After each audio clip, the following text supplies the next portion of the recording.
श्याम मानव channel को आपका समर्थन देने के लिए चैनल को जरूर सब्सक्राइब करें। चैनल के नोटिफिकेशन पाने के लिए बेल आइकन भी दबाएं। आदरणीय और प्यारे मित्रों, आप सबका स्वागत है। आज का अपना विषय बाबा और स्त्रियों का शोषण पार्ट सेकंड। मैंने इस विषय की शुरुआत ही अटल बिहारी जी वाजपेयी, हमारे प्रधानमंत्री,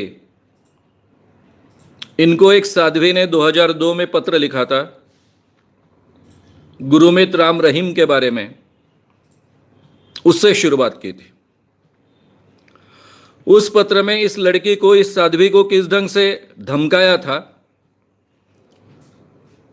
अगर आप मेरे साथ सोऊंगी नहीं तो मैं तुम्हें मार डालूंगा। मैंने अपने मैनेजर फकीरचंद को मार डाला है, उसका आज तक कोई प्रूफ नहीं मिला है। यहाँ के मुख्यमंत्री से लेकर तो बड़े बड़े केंद्रीय मंत्री मेरे पैर छूते हैं, मेरे भक्त हैं। तुम्हारे माता पिता भी मेरे भक्त हैं।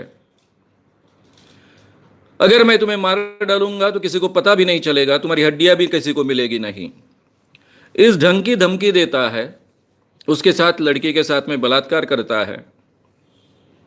राम रहीम जिसको हम कहते हैं।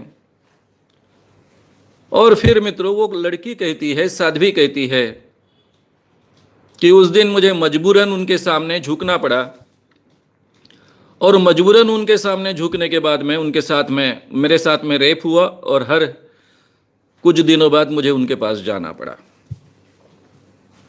बहुत विस्तार से हमने ये देखा था। इतना ही नहीं तो इस विषय के शुरुआत में मैंने मेरे बचपन के अनुभव आपको बताए थे। जिन लोगों ने ये पार्ट 1 नहीं सुना होगा, उनसे मैं रिक्वेस्ट करूंगा कि आप अवश्य उसे सुनिए, ऑलरेडी अपलोडेड है। अभी हम दूसरे पार्ट को शुरुआत कर रहे हैं। मैंने कहा था आपसे कि आचार्य अत्रे, बहुत बड़े पत्रकार महाराष्ट्र के, उनका एक आर्टिकल मैंने पढ़ा था और उसका एंड किया था, वृक्षते थे छाया, बुआते थे बाया। पेड़ जैसे छाव के बिन नहीं हो सकता है, उसी ढंग से कोई भी बाबा स्त्रियों के शोषण के बगैर नहीं हो सकता है। तब मैं इस विषय में ज्यादा नहीं जानता था, अभी अभी इस विषय को समझ रहा था। लेकिन बचपन से बाबाओं का भक्त रहा हूं, बाबाओं की सेवा करते आया हूं। आम आदमी का विश्वास, श्रद्धा, आस्था कैसे होती है, इसका मुझे खुद अनुभव है। मैं मेरे एक छोटे से अनुभव से शुरुआत कर रहा हूं, क्योंकि ये सीरीज जो है बाबा और स्त्रियों का शोषण लंबी चलने वाली है। मैं अलग अलग बाबाओं के बारे में, इसके बारे में, उनके तरीकों के बारे में, वे किस ढंग से शोषण करते, इसके बारे में विस्तार से आपके सामने बातें रखने वाला हूं। तो जो आम आदमी होता है, आम इंसान होता है, और खासकर भक्त होता है, उसको कितना धक्का पहुंचता है, उसको कितना बुरा लगता है, इसका मुझे एहसास है। मैंने मेरे बचपन के अनुभव आपको सुनाते वक्त, यानी बाबा और स्त्रियों का शोषण पार्ट 1 में अरविंद स्वामी का नाम लिया था। इसके शरीर में अलग अलग बाबा आते थे। मैं बचपन से क्रिश्चियन फैमिली, हमारे पड़ोसी थे, उनके साथ में बड़ा हूं। उनके घर के बच्चे मेरे घर में पलते थे, मेरे घर के सभी बच्चे, हम भाई बहन उनके घर में रहते थे। पड़ोस के एक दूसरे के साथ में रिलेशन होते हैं उस ढंग से। ये मेरी जो क्रिश्चियन बहन थी, मुझसे 3-4 साल बड़ी थी, हम बहुत उसको मानते थे। एक दिन उसने कहा, अक्का कहते थे हम उसको, अरे श्याम तो कॉलेज में पढ़ता है, इतना होशियार लड़का है, कैसे क्या तू मान सकता है कि एक बाबा के शरीर में एक बार गजानन महाराज आएंगे, दूसरी बार शिरडी के साईं बाबा आएंगे, तीसरी बार और कोई आएगा, चौथी बार और कोई आएगा, ये कैसे संभव है? तू कैसे इन विषयों को मानता है? मेरी ये बड़ी बहन के बारे में मुझे बहुत आदर था। हम कभी उसके सामने आवाज चढ़ाकर भी बात नहीं करते थे। लेकिन उस दिन मुझे इतना गुस्सा आया, क्योंकि मेरी आस्था को आहत पहुंची, और मैंने कहा आप मेरी बड़ी बहन नहीं होती तो मैं आपका मुंह फोड़ देता।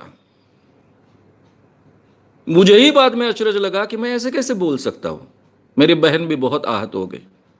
उसने सोचा भी नहीं था कि ऐसे इस ढंग से मैं जवाब दे सकता हूं, और मुझे महसूस हुआ कि वो मेरी बड़ी बहन नहीं होती तो शायद मैं और किसी का मुंह फोड़ देता, और कोई दूसरा अगर इस ढंग से बात करता तो।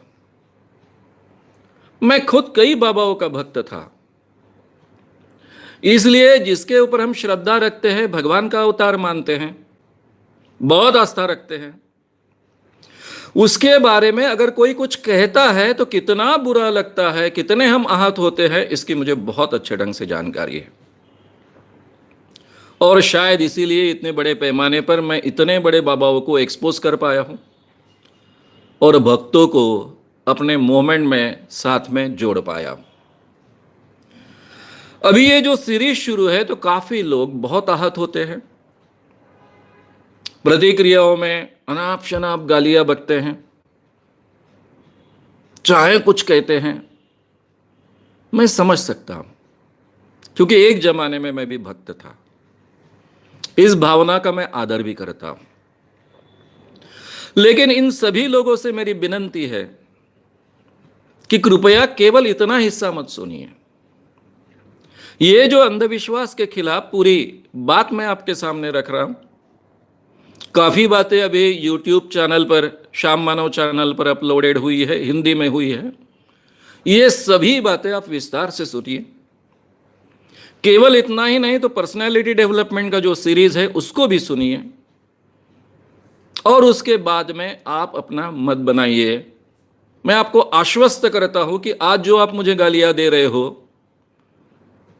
कल जाकर आप मुझे धन्यवाद दोगे। आपका, आपके फैमिली का जीवन बचाने में मेरा भी छोटा सा प्रयास रहा, इसलिए आप धन्यवाद दोगे। इसलिए बहुत ही ध्यान से सुनिए, बार बार सुनिए।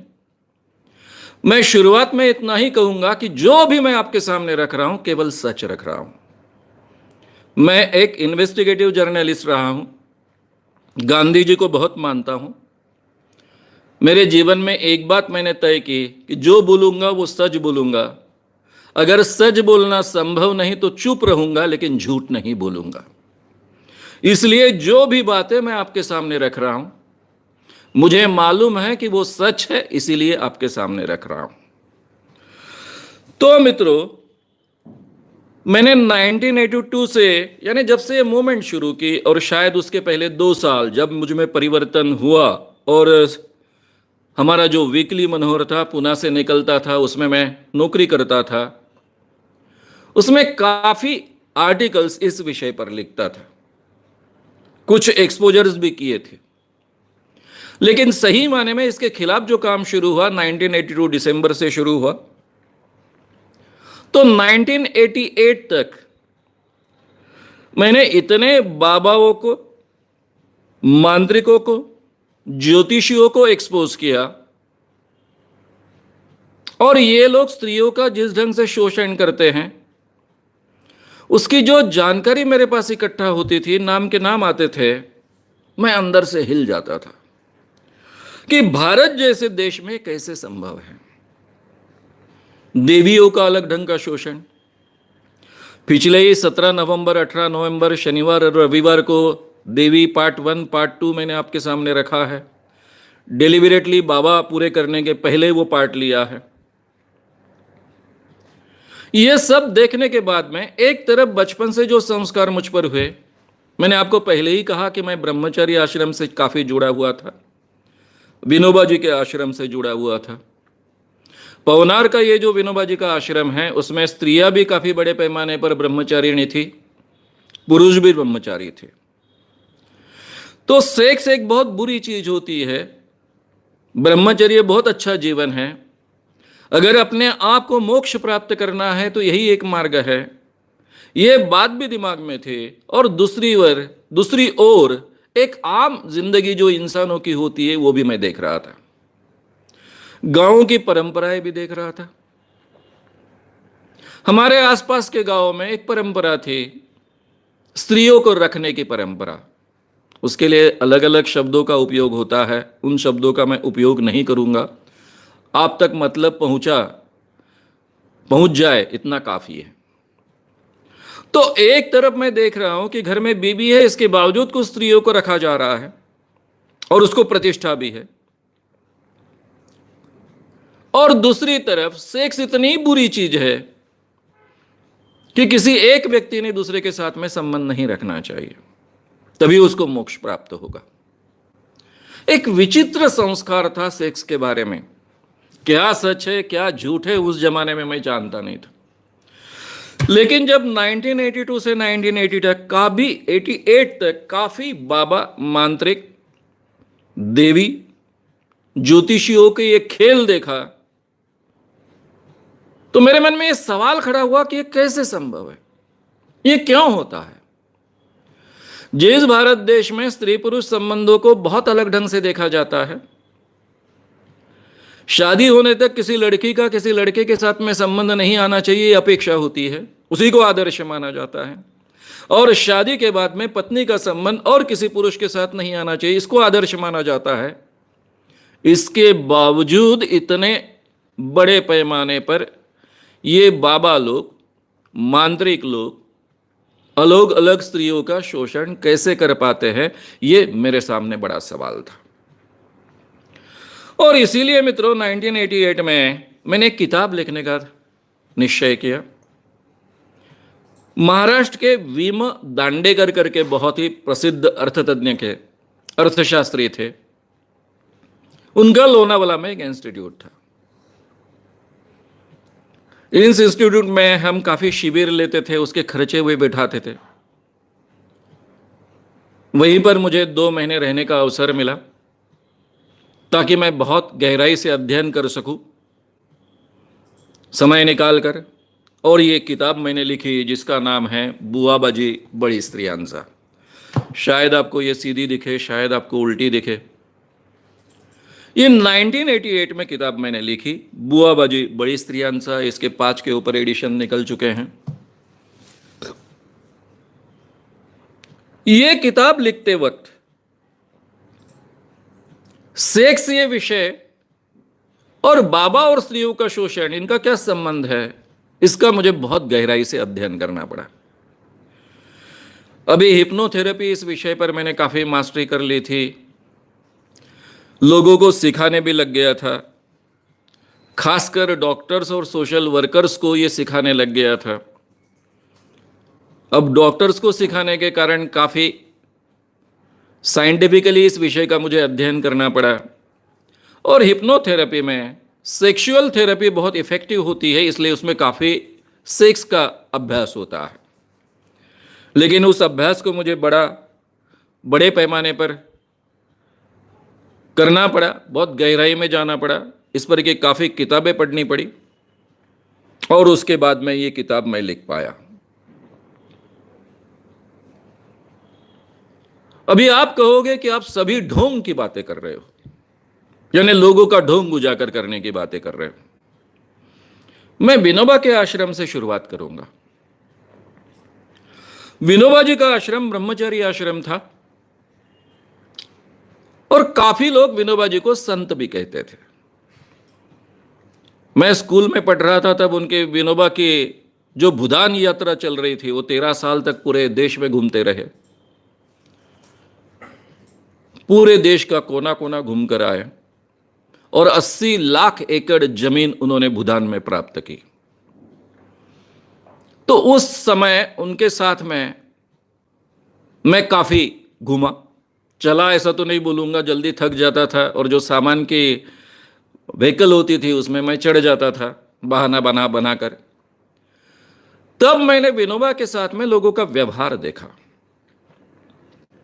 विनोबा कहते थे, मैं आपका दूसरा बेटा हूं, तीसरा बेटा हूं, चौथा बेटा हूं। अगर आपको 2 बेटे हैं तो मैं आपका तीसरा बेटा हूं। तो क्या आप अपने तीसरे बेटे को अपना हिस्सा नहीं दोगे?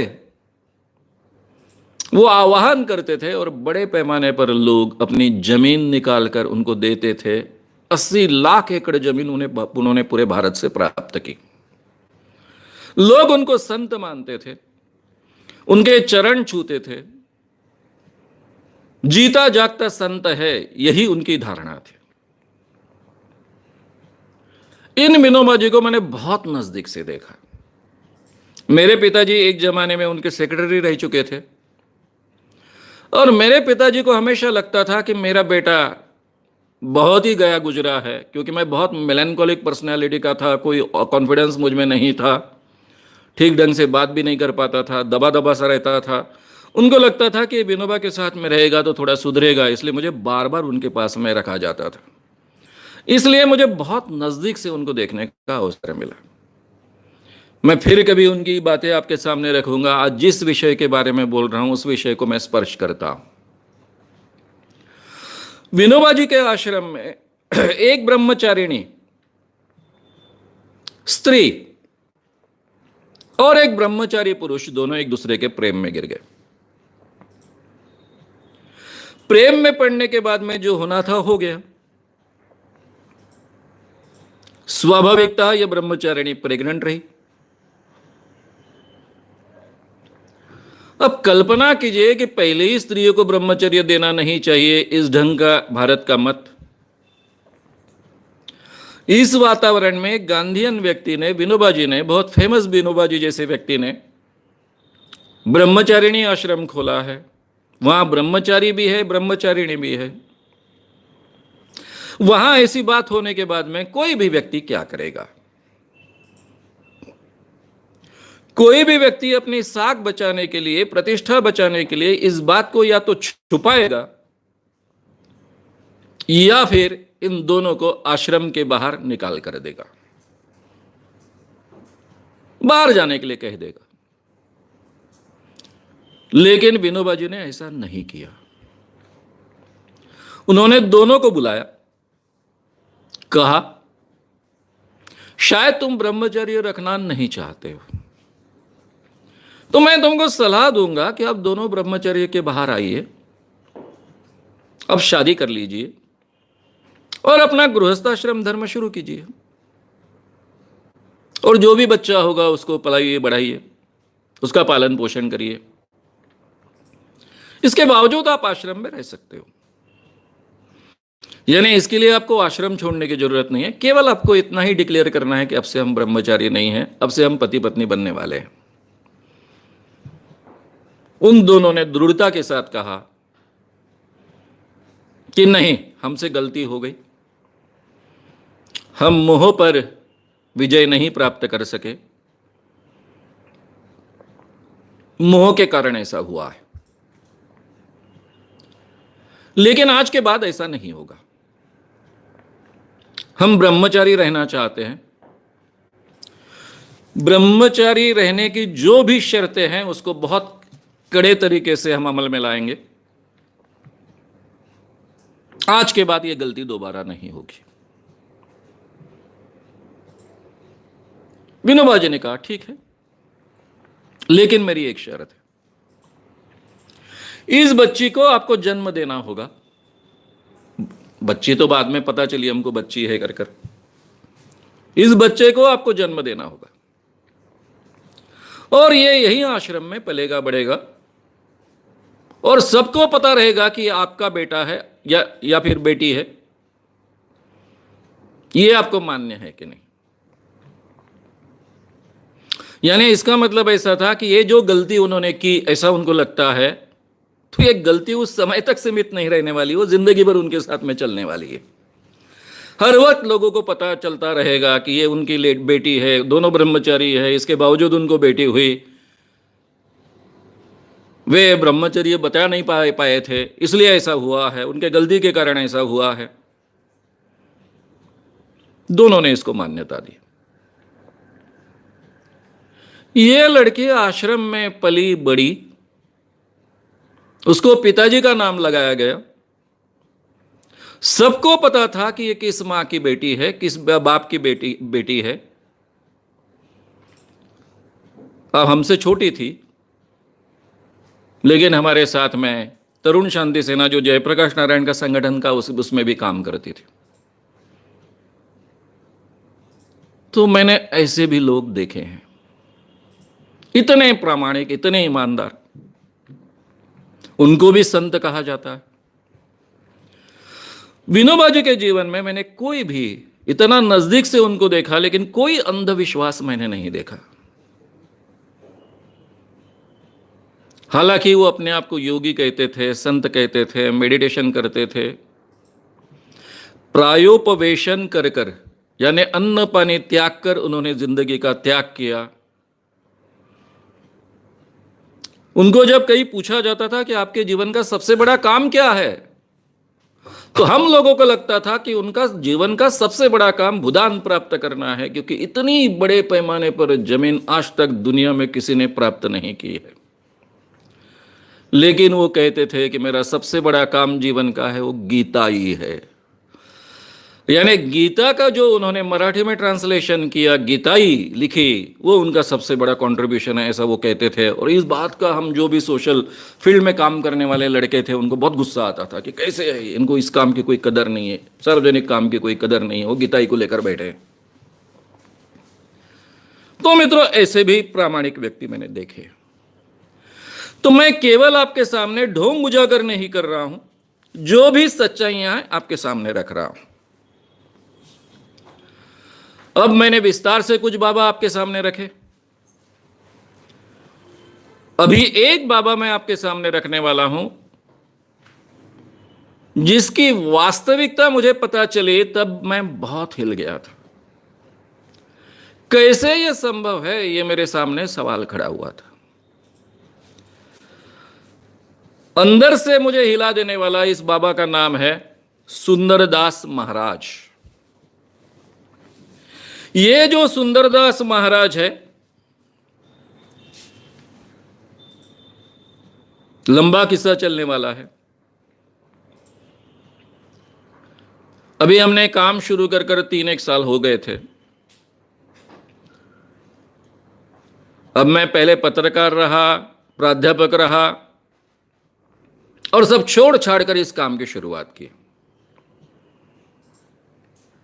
मेरा एक छोटा सा रेंट पर लिया हुआ घर था नागपुर में, वही मेरा ऑल इंडिया का ऑफिस भी था। एक दिन यवतमाल से मैं जुड़ा हुआ हूं, मेरी खेती यवतमाल की है, मेरे माता पिता यवतमाल में रहते थे। तो यवतमाल के डॉक्टर मारू बहुत ही फैमिली फ्रेंड है, उनका बेटा योगेश मारू वो भी डॉक्टर है। वो कुछ 10-12 युवकों को लेकर मेरे पास ऑफिस में पहुंचा। अब उन दिनों कांटेक्ट करने के तो कोई जरिए थे नहीं। उसने मुझे लोकमत में, क्योंकि लोकमत का मैं 2 आर्टिकल्स लिखता था हर हफ्ते, लोकमत से जुड़ा हुआ था, उसने बहुत ट्राई किया लेकिन मुझ तक कोई न्यूज़ पहुंच नहीं पाई।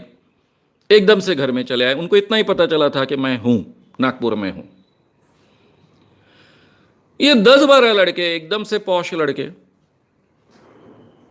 अब मेरे घर में बैठने को भी ठीक ढंग से जगह नहीं, जो मेरा ऑफिस था, कैसी तो भी जगह लेकर आसपास सब बैठे हैं, कोई खड़े हैं।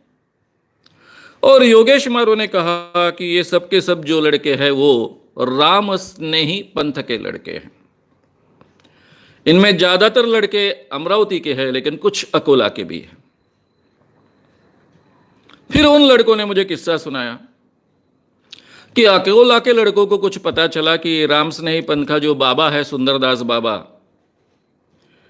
ये स्त्रियों का शोषण करता है।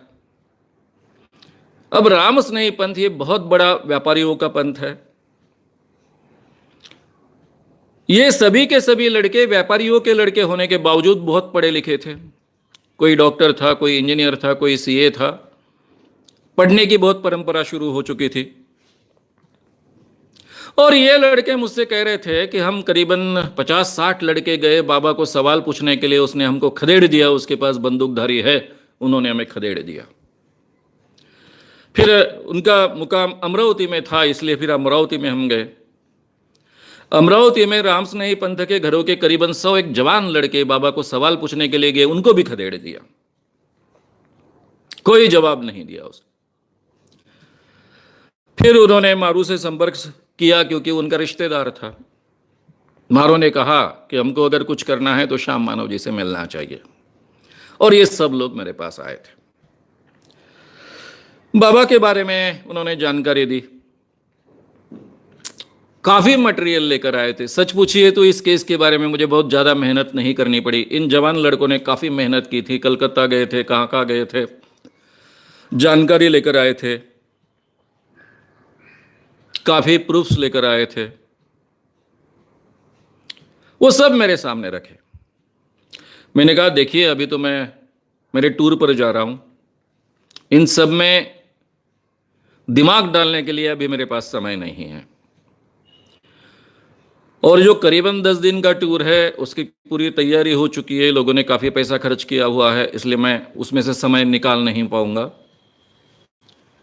उसके बाद में मुझे 4 दिन छुट्टी के जो मिलते हैं तब नागपुर में मैं आता हूं, उस समय इस बाबा को हाथ डालूंगा जहां भी होगा। तो मेरी तारीख उनको चला पता चल गई, तो बोले तब तो वो नागपुर में ही है। बाबा को प्रोग्राम पहले से तय होता था, बाबा का ऑक्शन होता था, बड़े बड़े व्यापारी ऑक्शन में बोली लगाते थे, बाबा आप अगर हमारे यहाँ रहने को आए तो हम आपको 5 दिन के लिए 1 लाख रुपए देंगे, 2 लाख रुपए देंगे, 5 लाख रुपए देंगे, और इस ऑक्शन में सबसे ज़्यादा बोली लगाने वाला जो होगा और सुंदरदास महाराज को जो पसंद आएगा, ये दोनों का कॉम्बिनेशन होगा, उसके घर में महाराज का मुकाम होगा। और फिर सभी रामस्नेही पंथ के लोग वहाँ आते, महाराज के दर्शन प्राप्त करते। जिस घर में सुंदरदास महाराज रुके हैं उस घर को बहुत प्रतिष्ठा मिलती है। ये तरीका था।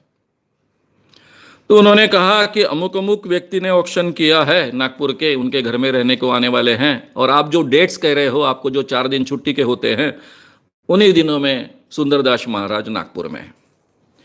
तो मैंने कहा बहुत ही अच्छी बात है, अगर वो नागपुर में है तो उनको एक्सपोज करना हमारे लिए बहुत आसान है, आप फिक्र मत करो।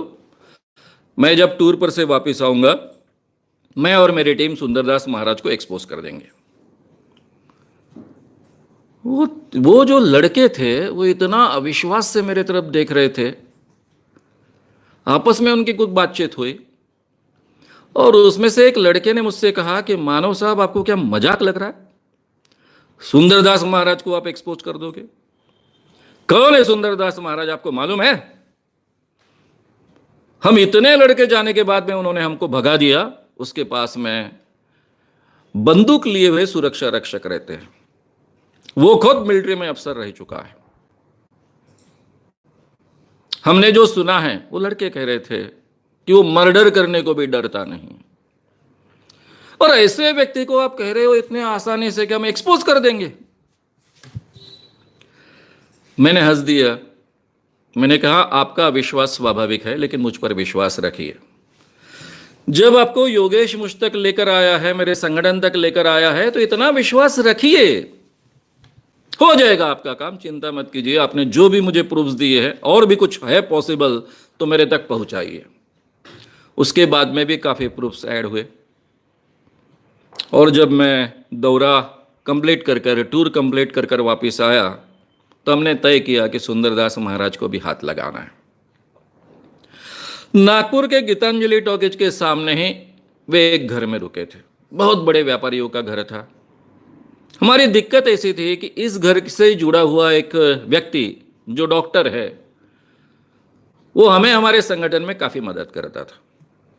अब ये थोड़ी अड़चन की बात थी कि उसी के काका के घर में जाकर सब कुछ करना है। अब उससे कहे तो बात पहले ही न्यूज़ अंदर चली जाए, इसलिए उसको कह भी नहीं सकते थे हम। और फिर हमने एक दिन तय किया, जैसे ही मुझे समय है, हमारे उमेश बाबू चौबे जो मेरे संगठन के कार्याध्यक्ष रह चुके हैं, इसलिए मैं बोल रहा हूं क्योंकि इसी साल में वो ये दुनिया छोड़कर गए हैं। बहुत बड़े पत्रकार थे, केवल वे बड़े पत्रकार थे ऐसे नहीं है, लोगों को न्याय दिलाने के लिए कई सालों से झगड़ रहे थे। जिन दिनों में मैं अंधविश्वासी था, उन दिनों में वो पोल खोल मंडल चलाया करते थे, और इस विषय के क्षेत्र में भी काम करते थे। एक हिंदी के बड़े पत्रकार, बड़े सामाजिक कार्यकर्ता, लोग उनकी बहुत इज्जत करते थे। उमेश बाबू चौबे, सुरेश जी अग्रवाल, हमारे हरीश जी देशमुख जो हमारे संगठन के सचिव बाद में बने, ये सब लोग हम वहां गए। अब जो जानकारी इन लड़कों ने दी थी उसके आधार पर हमें पता था कि वहां कुछ भी हो सकता है, मारपीट हो सकती है, कुछ भी हो सकता है। इसलिए हमारी 50-60 लड़कों की एक गैंग थी। ये गैंग बहुत ट्रेंड गैंग थी। कब किस ढंग से बर्ताव करेगी इसका कोई भरोसा नहीं था, लेकिन उनको पहले से हिदायत दी गई थी कि जब तक मैं नहीं कहता हूं तब तक कोई भी एक्शन नहीं लेने की है। हम घर में गए 4-5 लोग, उससे ज्यादा लोग तो जा नहीं सकते थे। बाकी सब लोगों को बाहर एक जगह इकट्ठा किया गया। आप इस काम के लिए आए हो, किसी को पता नहीं चलना चाहिए, इसलिए किसी के साथ में बात मत करो। उन्हीं दिनों में मैंने एक नया नया टेप रिकॉर्डर लिया था, क्योंकि मैं हर बात को टेप करता था। मेरा हर भाषण टेप करता था, हर एक्सपोजर टेप करता था, और कई बार एक्सपोजर जिनका किया जाता है वो टेप करने के लिए परमिशन नहीं देते थे। इसलिए मार्केट में नया नया टेप रिकॉर्डर आया था, जिसका माइक 50-60 फीट दूरी पर जेब में रखा जा सकता था, और 50-60 फीट पर से उसका रिकॉर्डिंग किया जा सकता था। वायरलेस माइक था। तो ये टेप रिकॉर्डर उन लड़कों के साथ में था, वो शुरू था, माइक मेरे जेब में था। हम बाबा से मिलने गए। सभी ये 50-60 लड़के बाहर सुन रहे हैं कि क्या चल रहा है। जैसे ही हमने घर में प्रवेश किया, हमने कहा कि ये सुंदरदास महाराज आपके घर में आए हैं, उनसे हमें मिलना है। उनका जो भी था असिस्टेंट, जो हमें जानता नहीं था, नागपुर का नहीं था, उसने कहा क्या मजाक है कि आप बाबा से मिलने आए हो? आपको अपॉइंटमेंट लेनी पड़ेगी और जब आपका समय आएगा तब आपको मुलाकात मिलेगी। हमने कहा हम पत्रकार हैं, मैं दैनिक लोकमत से हूं, बाबूजी का नया खून कर उनका खुद का एक दैनिक था,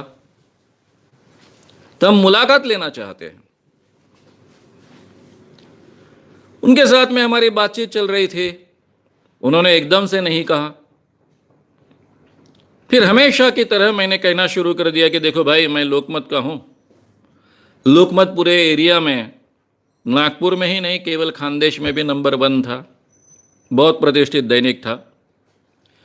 और मुझे जो भी सुंदरदास महाराज की जानकारी मिली है वैसे के वैसे मैं छाप दूंगा, और उसके बाद में आपका स्पष्टीकरण नहीं छापा जाएगा, क्योंकि वही स्पष्टीकरण प्राप्त करने के लिए, उन बातों को पूछने के लिए मैं आया हूं। तब तक घर की औरतें आकर हमको देखने लग गई। आसपास की करीबन 50-60 औरतें वहां पर थी, बाबा की सेवा कर रही थी। एकदम वातावरण बदल गया। औरतें डर गई, क्योंकि उन्होंने बाबूजी को भी पहचान लिया, और फिर पूछा कि मैं कौन हूं, तो उनको मेरा नाम पता चल गया। सभी नाम से तो जानते थे। और फिर उनका इधर उधर फोन जाना शुरू हुआ, और सब जवान लड़के इकट्ठा होना शुरू हो गया राम स्नेही पंथ के, जिसमें डॉक्टर्स थे, इंजीनियर्स थे, सीए थे, बड़ी बड़ी दुकानें चलाने वाले व्यापारी भी थे।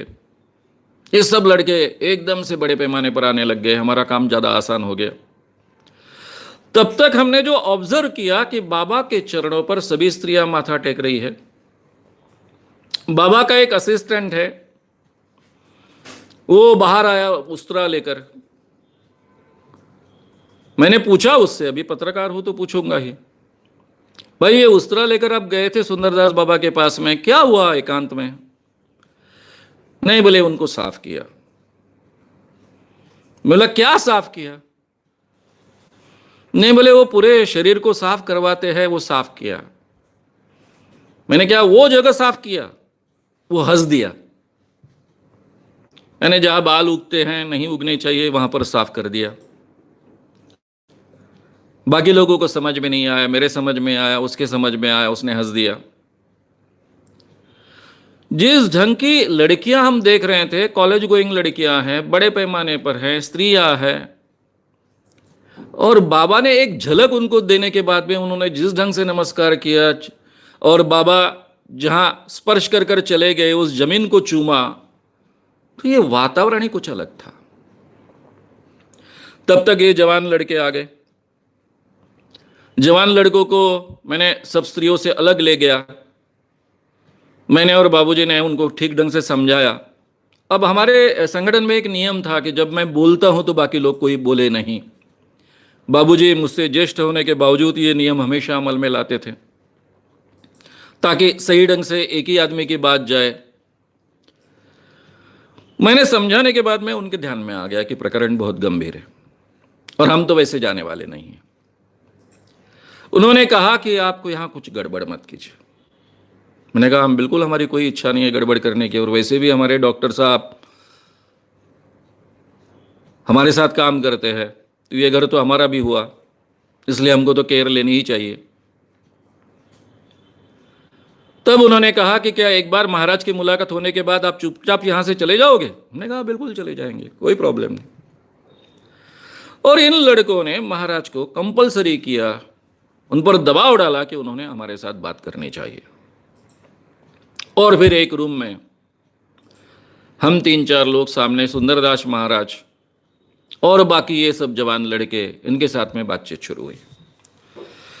अब मेरा एक तरीका है बात करने का, इंटरव्यू लेने का। खासकर इन्वेस्टिगेटिव जर्नलिस्ट इसको बहुत अच्छे ढंग से डेवलप करते हैं, पुलिस भी इसका इसी ढंग से उपयोग करते हैं। मैं जब शुरुआत करता हूं इंटरव्यू के तो बहुत ही आसान चीजों से, जैसा मैं उसकी जानकारी ले रहा हूं, मैं उनको बहुत मानता हूं, बहुत बड़े व्यक्ति है, ताकि वो खुले अपनी बात रखें, और फिर एक एक सवाल पूछते जाता हूं।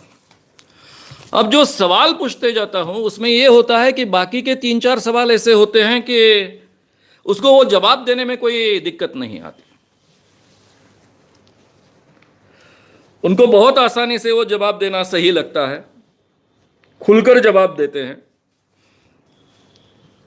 जितनी भी झूठी बातें बतानी है, बढ़ चढ़कर बातें बतानी है, वो बता पाए, इसी ढंग के वो सवाल होते हैं। और जो जानकारी मुझे प्राप्त करनी है वो सवाल बीच बीच में आता है, ये खास तरीका होता है। पहले ये सभी इंटरव्यूज रिकॉर्ड करने के कारण हम उसका काफ़ी अभ्यास करते थे, और मुझे मेरे साथी और बाकी पत्रकार मित्र हमेशा पूछते थे कि तेरा दिमाग कैसे चलता है यार, कहाँ से इतना ध्यान में रखता है, बराबर तेरे सवाल बाद में उस ढंग से आते हैं।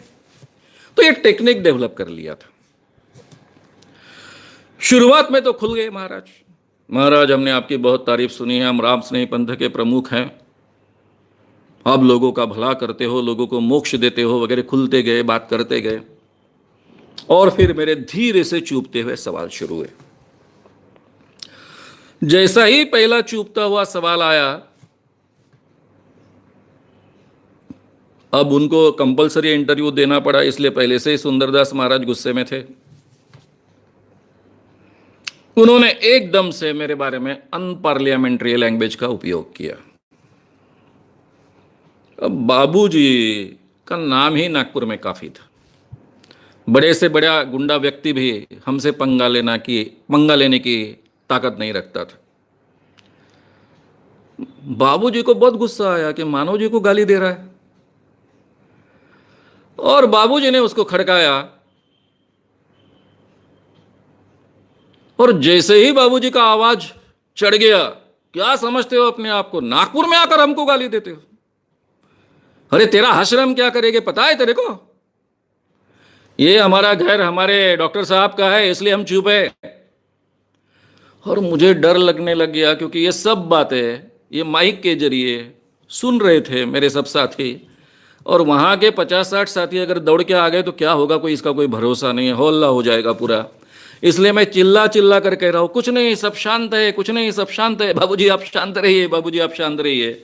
और फिर हमारे आगे के आर्ग्यूमेंट चलते रहे, सवाल जवाब चलते रहे। बाबा मेरे सवालों के जवाबों में अटकते गया, और फिर आखिरी का मेरा सवाल आया, सुंदरदास महाराज आप सत्संग करते हो, पुरुषों के साथ में पूरे हॉल में सत्संग करते हो, लेकिन जवान स्त्रियों के साथ में आप अकेले में सत्संग करते हो और उनको मोक्ष देते हो, ये क्या बात है?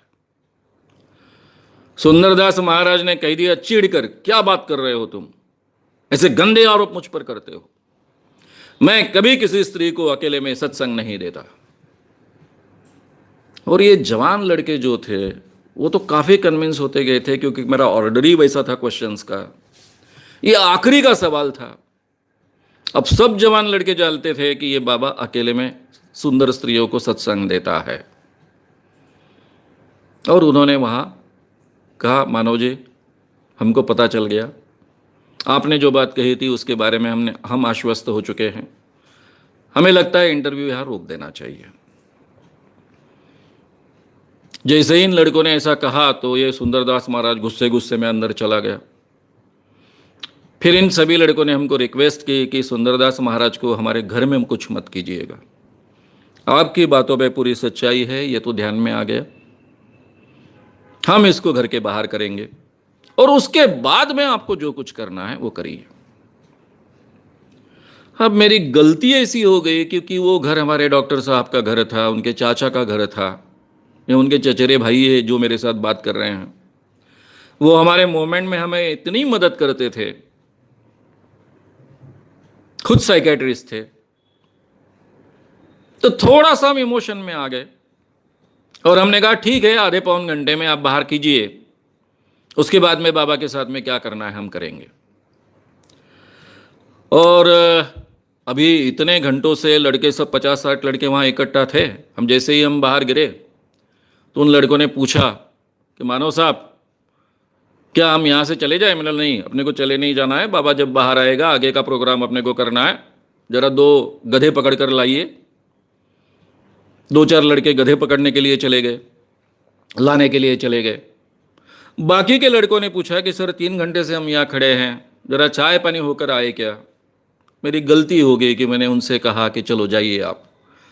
हालांकि हमेशा के सिस्टम के अनुसार कम से कम 5-10 लड़कों को वहाँ रखना चाहिए था और बाकी लड़कों को जाकर आना चाहिए, ऐसा मैंने कहना चाहिए था। और हम सीधा वहाँ से पुलिस कमिश्नर के पास चले गए।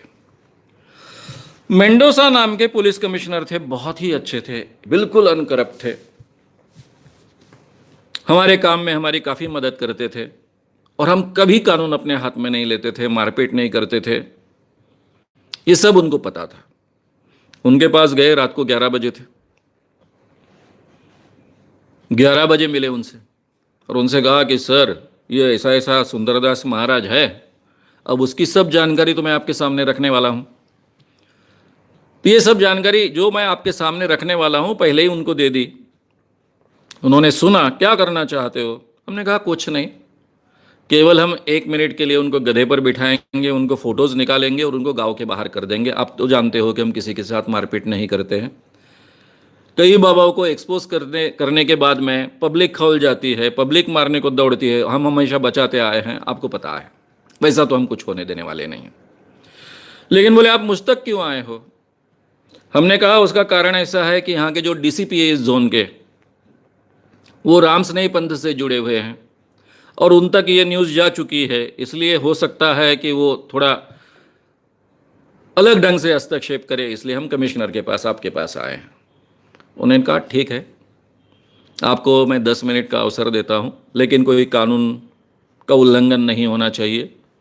और ये जो आप कह रहे हो फ़ोटो वोटो निकालने की, वो मुझे पता नहीं है, लेकिन बाकी कानून का कोई उल्लंघन नहीं होना चाहिए। हम वापस आए तो हमारे 50-60 लड़कों में से वहाँ कोई नहीं था। अरे बोला सबके सब चले गए, मैंने भी उनको हिदायत नहीं दी। बिल्डिंग के अंदर आए। बिल्डिंग के अंदर में आने के बाद में मैं देखता हूं कि सब स्त्रियां जोर जोर से रो रही हैं। करीबन 100 स्त्रियां थी, उसमें से जवान लड़कियां बहुत थी, जोर जोर से रो रही है, हम लोगों को गालियां मार रही है और सुंदरदास महाराज का नाम ले लेकर रो रही है। तो हमको लगा कि सुंदरदास महाराज के अंदर में बैठे हो गए, अभी तक इन्होंने बाहर निकाला नहीं।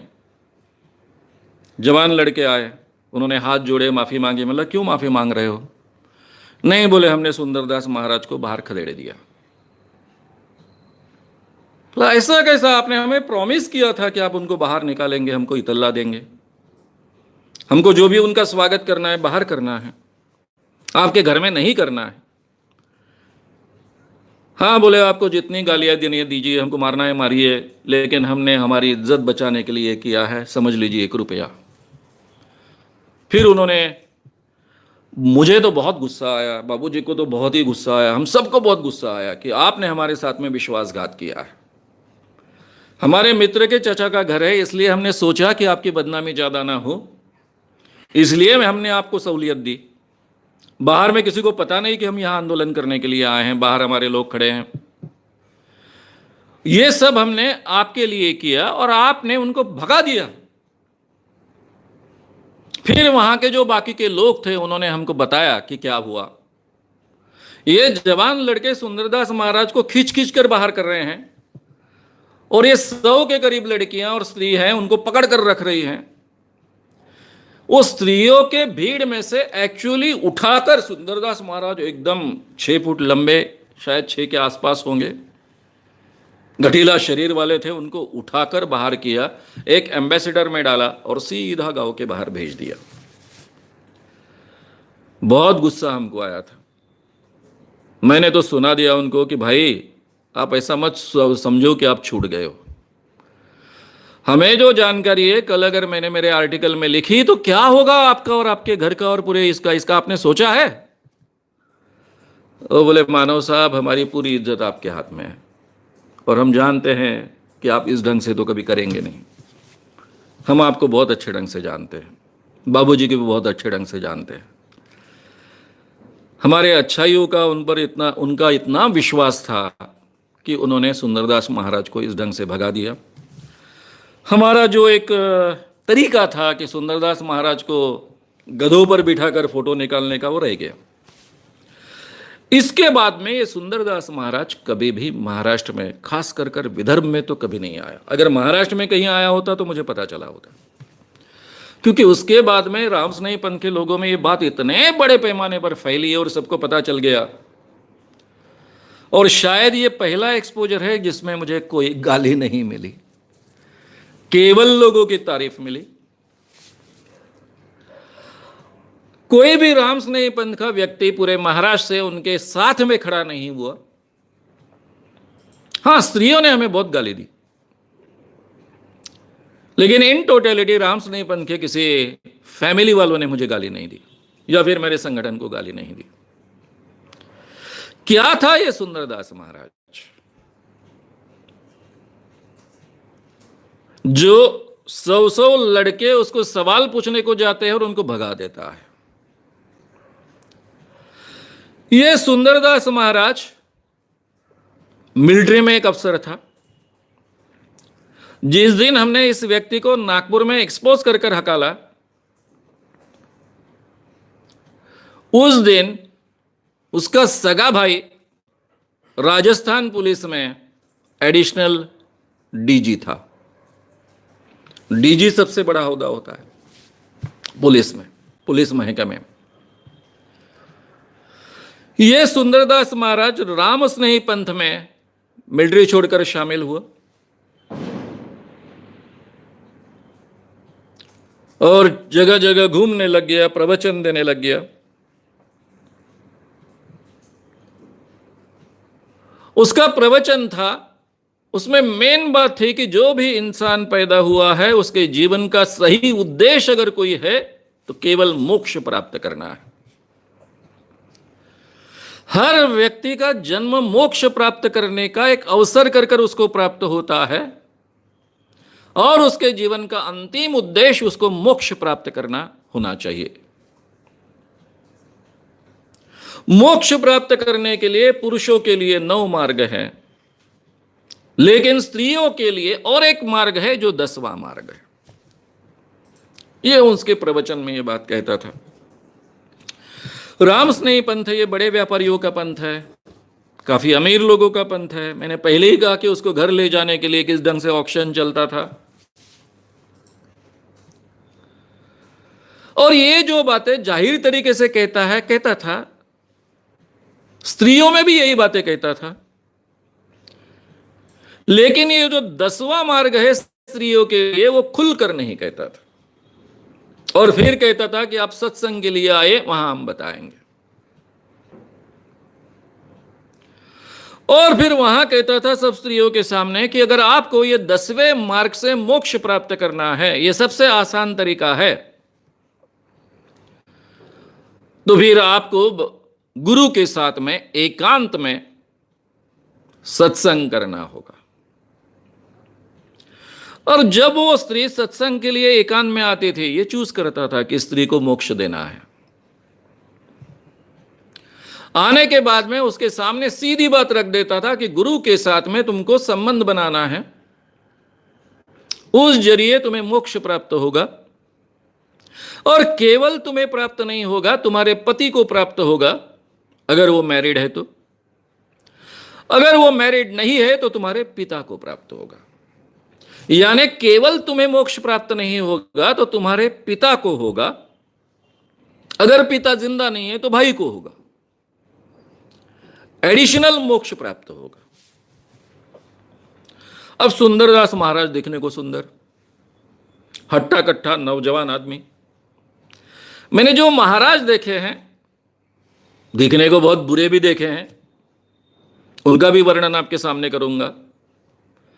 लेकिन जितने भी महाराज मैंने देखे, भैयू जी महाराज छोड़कर सबसे सुंदर ये था। उसका नाम ही सुंदरदास महाराज था। मैं था बोल रहा हूं, हालांकि वह भी जिंदा है, उसके बारे में भी आपको बताऊंगा। तो ये सुंदरदास महाराज की पहली बात ध्यान में कैसे आई, ये सत्संग की बात। राम स्नेही पंथ की सबसे बड़ी गद्दी कलकत्ता में है, तो काफी राम स्नेही पंथ के लोग वहां पर शादी का प्रोग्राम रखते हैं। तो एक बहुत बड़े फैमिली, बहुत अमीर फैमिली का शादी का प्रोग्राम था। राम स्नेही पंथ का ही एक पत्रकार वहां पर गया था। रिश्तेदार की शादी है इसलिए गया था, पत्रकार इस नाते से नहीं गया था, लेकिन चौकन्ना था, पत्रकार था, इसलिए। इस बाबा के बारे में ज्यादा जानता नहीं था, नया नया साधु बना हुआ बाबा था, कुछ ही साल हुए थे। और ये देखा उसने कि डोली निकली लड़की की, जो डोली शादी के बाद में निकलती है वो पति के पास जाती है। लड़की एक जगह रुकी है, वधू, लड़का वर एक जगह रुका है। यहां से डोली उसके पास जाती है, लेकिन सब लोगों के सामने रात को वो डोली निकली, और जिसकी अगुवाई कर रही थी उस लड़की की मां और लड़के की मां, और वो डोली सुंदरदास महाराज की तरफ गई। इसको बहुत अचरज लगा कि ये कौन सी नई प्रथा है, सुहागरात की डोली तो कहां जाती है, ये सुंदरदास महाराज के पास कैसे गई। उसको लगा शायद आशीर्वाद लेने के लिए गई, इसलिए वो बाहर खड़ा रहा, बाकी सब लोग निकल गए। लड़की की मां निकल गई, लड़के की मां निकल गई, बाकी रिश्तेदार निकल गए। इसमें सब जो आगे थे, अगुवाई करने वाले थे, सभी स्त्रियां थी। ये वहां बैठा रहा, 15 मिनट हो गए, आधा घंटा हो गया, कुछ घंटे हो गए, लड़की बाहर नहीं आ रही है। रात भर जागता रहा, बहुत अस्वस्थ हुआ कि ये क्या चल रहा है। और सुबह वो लड़की बाहर आई, फिर अपने पति के कमरे में चली गई। इसको ये बात बहुत बुरी लगी, और फिर उसने जानकारी इकट्ठा करनी शुरू की, और उसके सामने पूरी की पूरी सुंदरदास महाराज की वास्तविकता आई कि ये सत्संग के नाम पे स्त्रियों के साथ में उनका भोग लेता है और उसी के द्वारा उनको मोक्ष प्राप्त होता है, ऐसा दावा करता है, और किसी को नहीं छोड़ता। कई बार सास अपने बहू को पहली बार उनको सुंदरदास महाराज को अर्पण करती है ताकि मोक्ष प्राप्त हो। मां अपने बेटी को अर्पण करती है, बहन अपने बहन को अर्पण करती है, स्त्रियां ही इसमें अगुवाई करती है। ये सब बातें उसके ध्यान में आने के बाद में उसने इसके बारे में लिखना शुरू कर दिया, और उसका जो भी वीकली था वो राम स्नेही पंथ में पूरे इंडिया में जाता था। काफी लोगों के पास ये बातें पहुंचने लग गई। उस वीकली को पूरी तरह से दबाया गया, लेकिन भनक तो लग गई कुछ लोगों को। यहां 7 साधुओं का एक मंडल था जो प्रमुख था, उनकी बैठक हुई, उसमें सुंदरदास महाराज इस साथ में नहीं था। सबसे बड़े ओहदे वाले जो 7 साधु थे राम स्नेही पंथ के, उनके मंडल के सामने इसकी पेशी हुई। सुंदरदास महाराज को यह कहा गया कि तुम धर्म के नाम पर स्त्रियों के साथ में इस ढंग से शोषण करते हो और उनको गलत सलत उनके साथ में व्यवहार करते हो। उसका पूरा रिपोर्ट उसने लिख कर रखा इसी पत्रकार ने, वो रिपोर्ट मैंने पढ़ी है। उस रिपोर्ट में यह सुंदरदास महाराज खड़ा होकर कहता है कि आप बिल्कुल साधु बनने के लायक नहीं हो, मैं सही साधु का काम कर रहा हूं। हमारी जो चौपाई है राम स्नेही पंथ की, उसमें लिखा है कि जो भी गुरु का शिष्यत्व पद लेगा उसने अपना तन मन धन अर्पण करना चाहिए। धन तो अर्पण करना चाहिए, लेकिन स्त्रियों के पास में धन नहीं होता है। पुरुष अपना धन अर्पण करते हैं, पुरुषों ने तन अर्पण करना चाहिए, इसलिए अपनी मेहनत अर्पण करनी चाहिए। तो जो मेहनत से कमाई करते हैं वो अर्पण करते हैं। मन तो सभी देने चाहिए गुरु को। तो स्त्रियां क्या देगी? स्त्रियां तन देने का मतलब उनके पास तो खुद का धन नहीं होता है, इसलिए वो अपना शरीर गुरु को देना चाहिए, वो देती है, देना चाहिए। ये हमारे चौपाई में लिखा है। वो 7 साधु उसको समझाते रहे, भाई इसका मतलब ये नहीं होता है कि तन मन धन अर्पण करो, इसका मतलब अपना शरीर गुरु को भोगने के लिए दो। ये कहता है तुमको समझता नहीं है। उसने ये कहा, ये जो मंडल के सामने बातें हुई, उसका जो पूरा का पूरा चिट्ठा निकला, उसमें ये बात लिखी हुई है, रिकॉर्डेड है कि सुंदरदास महाराज ने कहा कि ये राम स्नेही पंथ व्यापारियों का पंथ है। ये व्यापारियों के पंथ में जो लोग रात दिन पैसा कमाने में लग जाते हैं, उनके पास समय नहीं होता है, वो अपने स्त्रियों को समय नहीं दे पाते हैं। इसलिए इन स्त्रियों के मन में सेक्स के बारे में कुंठा होती है। घर में काफी नौकर चाकर होते हैं निचले जाति के,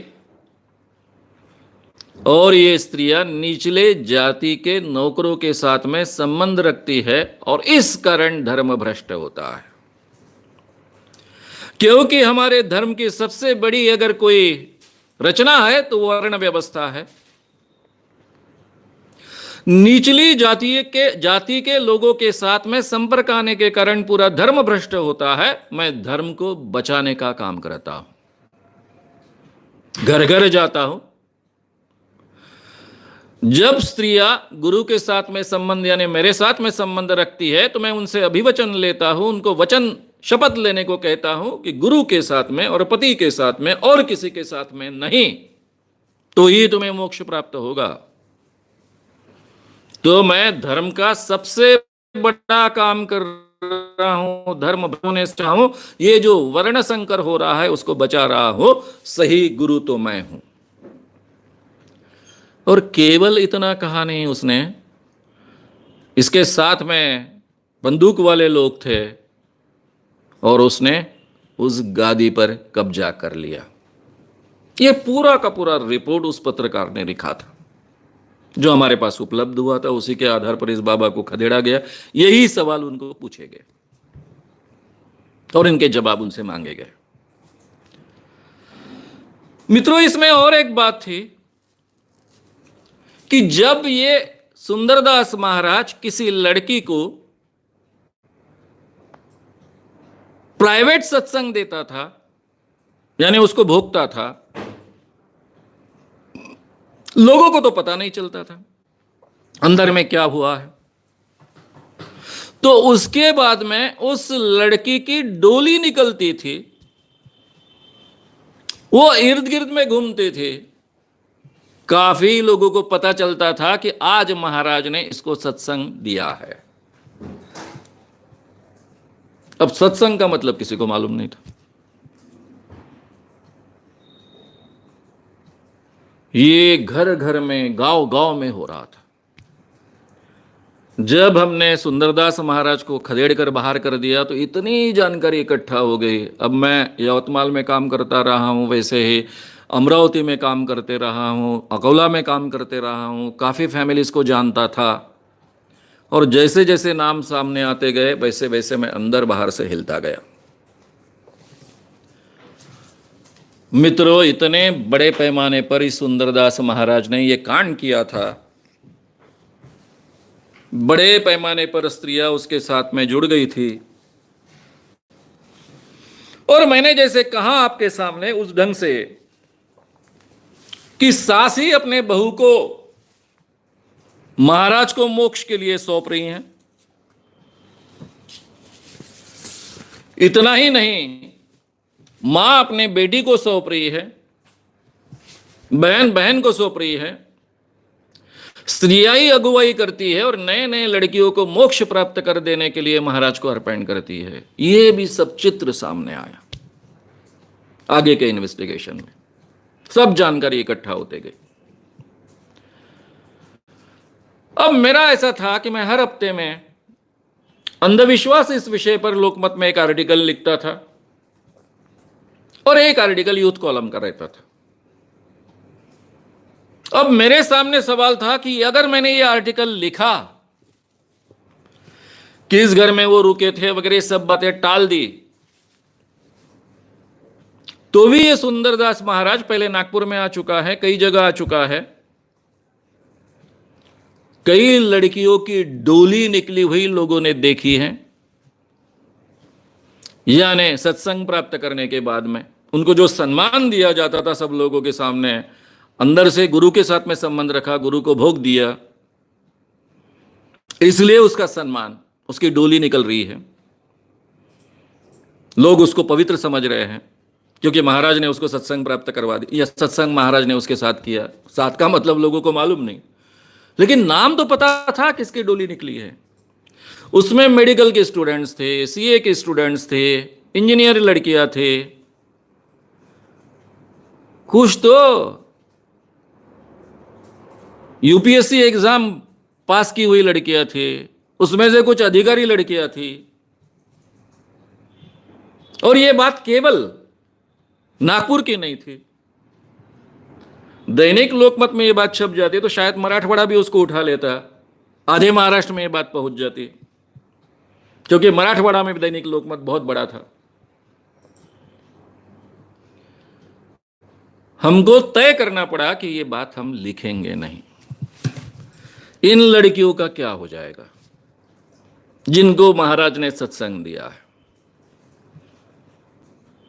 और मैंने आखिरी तक लोकमत के आर्टिकल्स में 1989 तक मैं लिखता रहा,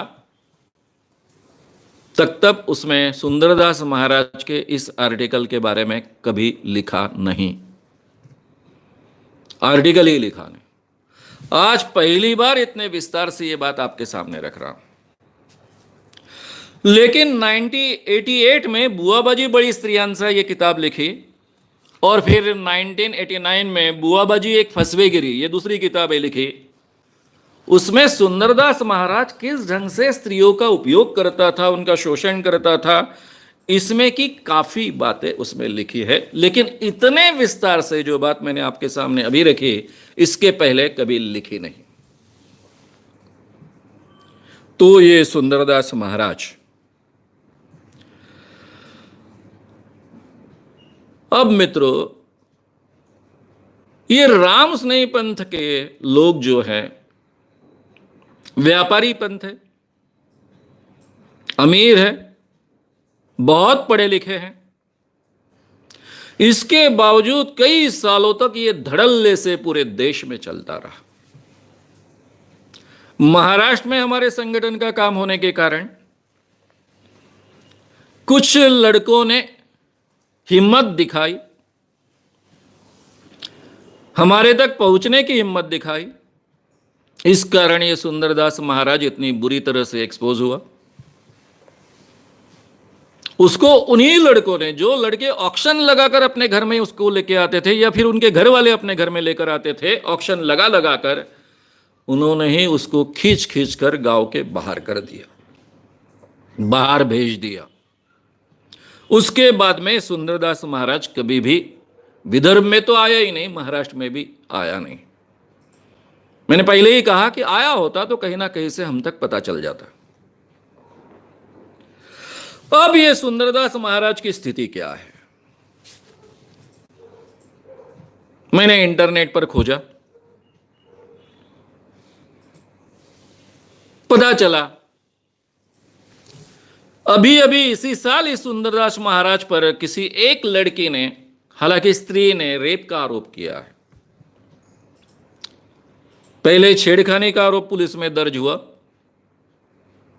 और फिर कोर्ट के सामने इस लड़की ने जो बातें रखी, स्त्री ने जो बातें रखी, उसमें रेप का आरोप है। अब एक स्त्री ने रेप का आरोप करना सुंदरदास महाराज पर आज के जमाने में सीरियस है, लेकिन मैं जहां तक सुंदरदास महाराज को जानता हूं तो ये बात मामूली लगेगी, ऐसी बात है। राजस्थान में जोधपुर जिले में बिरई नाम का एक गांव है। वहां पर इस महाराज का रामधाम आश्रम है, जिसको रामचौकी आश्रम भी कहा जाता है। उसके जो फोटो उसके साथ में देखे, वही वो सुंदरदास महाराज है जिसको हमने नागपुर से खदेड़ा था। इसको 300 बीघा जमीन पर यह आश्रम इसने खड़ा किया है। इस आश्रम में 400 से ज्यादा फ्लैट्स हैं। ये फ्लैट्स लाखों में बेचे जाते हैं। अगर कोई व्यक्ति किसी कारणवश वो आश्रम में का फ्लैट छोड़कर जाता है तो फिर से दोबारा दूसरे व्यक्ति को ये बेचा जाता है। यानी उस साधक को, उस भक्त को वो फ्लैट बेचने का अधिकार नहीं होता है। इस आश्रम में स्त्रियों की अलग व्यवस्था है, सैकड़ों लोग यहां रहते हैं। इसी ढंग से उस आश्रम में जो चलता है, जो गतिविधियां इंटरनेट पर उपलब्ध है, उसमें वो मूर्ति पूजा का विरोध करता है।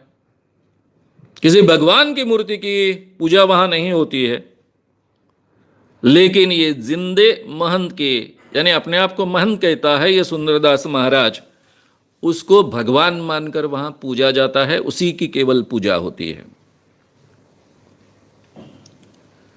उसके पास में एरोप्लेन है, गाड़ियां है, आभूषण है, करोड़ों की संपत्ति है।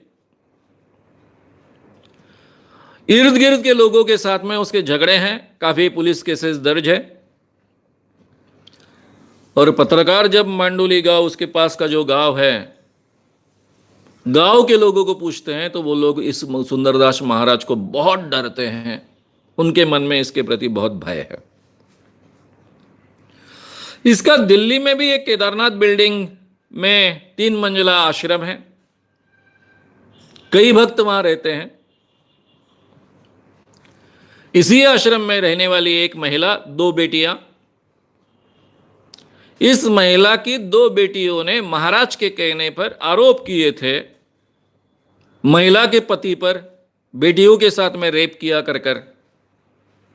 और एक जवान पर भी एक बेटी ने आरोप किया था कि उसने उसके साथ रेप किया है।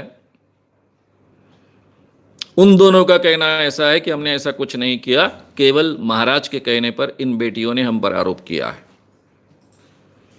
और इसलिए उस महिला को जेल में जाना पड़ा था। और उसके बाद में उसने अभी महाराज पर आरोप किया है, वो केस चल रहा है। कहते हैं कि ये प्रॉपर्टी का झगड़ा है, इसलिए आपस में चल रहा है। और इसी आर्टिकल्स में उल्लेख है कि उसको रामस्नेही पंथ का बाबा भी कहा जाता है। यानी इसका मतलब रामस्नेही पंथ का जो प्रमुख बन चुका था, वो इसका औदा अभी रहा नहीं है, उस पद पर ये अभी है नहीं। इसका मतलब ये हो गया।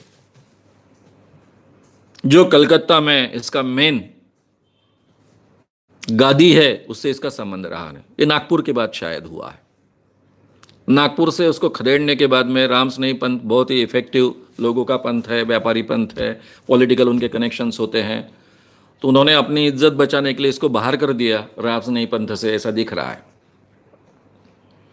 लेकिन उसके खिलाफ तो उस जमाने में कोई कार्रवाई संभव नहीं थी। हम भी जो करने वाले थे वो केवल प्रचार कर सकते थे, लोगों तक ये बातें पहुंचा सकते थे, लेकिन फिर भी हमारे मन में डर था कि स्त्रियों के नाम सामने आएंगे, क्योंकि उनकी डोलियां निकल चुकी हैं सत्संग के बाद में, और उनको पहचाना जाएगा, जो हम नहीं चाहते थे। पहले तो ऐसा कोई कानून नहीं था कि ऐसे स्त्रियों के बारे में उनका नाम उजागर नहीं होना चाहिए, लेकिन हम ही अपने एथिक्स का हिस्सा कर कर इसकी हमेशा कदर करते आए हैं, ऐसी केयर लेते आए हैं, ऐसे नाम उजागर न होने देने की कोशिश करते आए। तो ये सुंदरदास महाराज इतने बड़े पैमाने पर स्त्रियों को कैसे भोग सकता था, उनका शोषण कैसे कर सकता था, धर्म के नाम पर, मोक्ष प्राप्ति के नाम पर।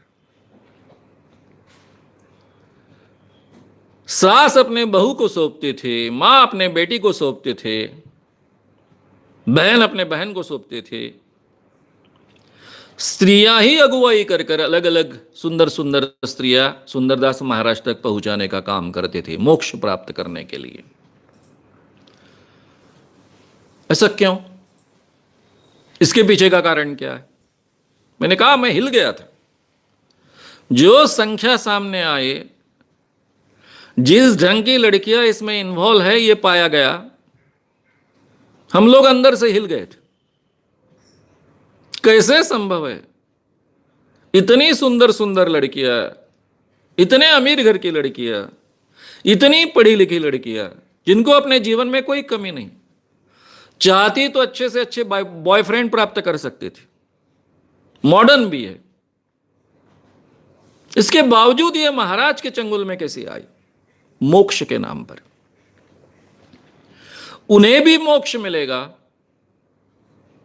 और उनके पिता को भी मोक्ष मिलेगा, या फिर भाई को मोक्ष मिलेगा, या फिर पति को मोक्ष मिलेगा। मोक्ष कब मिलता है? मरने के बाद में आत्मा को मिलता है। मोक्ष का मतलब क्या? जन्म मरण का फेरे से मुक्त होना, इसका मतलब मोक्ष। अब मोक्ष के अलग अलग मतलब बताए जाते हैं, तो ये एक मतलब है, मोक्ष प्राप्त करना यानी ईश्वर को प्राप्त करना, जन्म मरण के फेरे से मुक्ति पाना। अब मोक्ष मिलेगा नहीं मिलेगा, ये डॉक्टर लड़की है, इंजीनियर लड़की है, सीए लड़की है, साइंटिस्ट लड़की है, यूपीएससी पास लड़की है, ये कैसी क्या मोक्ष पर विश्वास रख सकती है? बचपन से धारणा है, संस्कार है, इसलिए विश्वास रखती है। अपने आप को जब भी सुंदरदास महाराज बुलाए तब कैसे सौंपती हैं? क्योंकि सुंदरदास महाराज तो एक बार मोक्ष देने के लिए सत्संग करता था। जो लड़कियां उसको पसंद आती थी उनको बार बार बुलाया जाता था, कहीं भी बुलाया जाता था। महाराज का बुलावा आया तो ये लड़की यहां से लेकर दिल्ली तक जाती थी, यहां से लेकर कलकत्ता तक जाती थी। महाराज का बुलावा आया और घर के सब लोग उसको सपोर्ट करते थे। अब पति को मालूम नहीं, पिता को मालूम नहीं, भाई को मालूम नहीं कि यह सत्संग प्रकरण क्या है, लेकिन मां को मालूम है, सास को मालूम है, फिर भी भेजा जाता था। क्यों? किस लिए? इन्हीं चीजों का सवाल हमको ढूंढना है। इसीलिए अलग अलग बाबा किस ढंग से मोक्ष के नाम पर स्त्रियों का शोषण करते आए हैं, इसके पीछे के कारण क्या हो सकते हैं, साइकोलॉजिकल कारण क्या हो सकते हैं, ये कैसे मन को अपने कब्जे में ले सकते हैं, माइंड को कैसे कंट्रोल कर सकते हैं, इन सब बातों को हम ठीक ढंग से समझ लेने वाले हैं अलग अलग बाबाओं को समझ लेने के बाद में।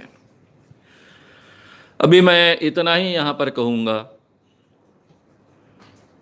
क्या यह सब करने में केवल मोक्ष प्राप्ति की लालसा है या फिर आनंद की भी लालसा है? आनंद भी मिलता है और गिल्ट भी क्रिएट नहीं होता, क्योंकि कोई बुरा काम नहीं कर रहे हैं, धर्म का काम कर रहे हैं, मोक्ष प्राप्त करने के लिए कर रहे हैं। और स्वार्थ नहीं, केवल मुझे मोक्ष प्राप्त नहीं, मेरे पिताजी को मोक्ष प्राप्त, मेरे पति को मोक्ष प्राप्त। यानी जो थोड़ा बहुत गिल्ट कॉम्प्लेक्स मन में होगा संस्कारों के कारण, तो उसको भी दूर किया गया। और इस ढंग से बड़े पैमाने पर स्त्रियों का शोषण ये सुंदरदास महाराज करते गया। अब सुंदरदास महाराज को हमने एक्सपोज किया, लोगों के सामने लाया, राम स्नेही पंथ में उसकी बहुत चर्चा हुई, इसलिए मालूम तो भी है।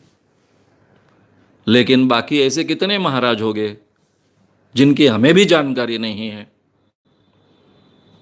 लेकिन लोग मानते हैं कि वो पवित्र कार्य करते हैं। उसके बारे में हम बहुत विस्तार से पार्ट 2, पार्ट 3 कल भी चलने वाला है, परसों भी चलने वाला है, और मुझे लगता नहीं कि 3 सेशन में, यानी पहला सेशन तो गए शुक्रवार को हो चुका है, इसमें खत्म होगा, इतना बड़ा विषय है। तो मित्रों, इसके बारे में हम विस्तार से चर्चा करेंगे कल और परसों।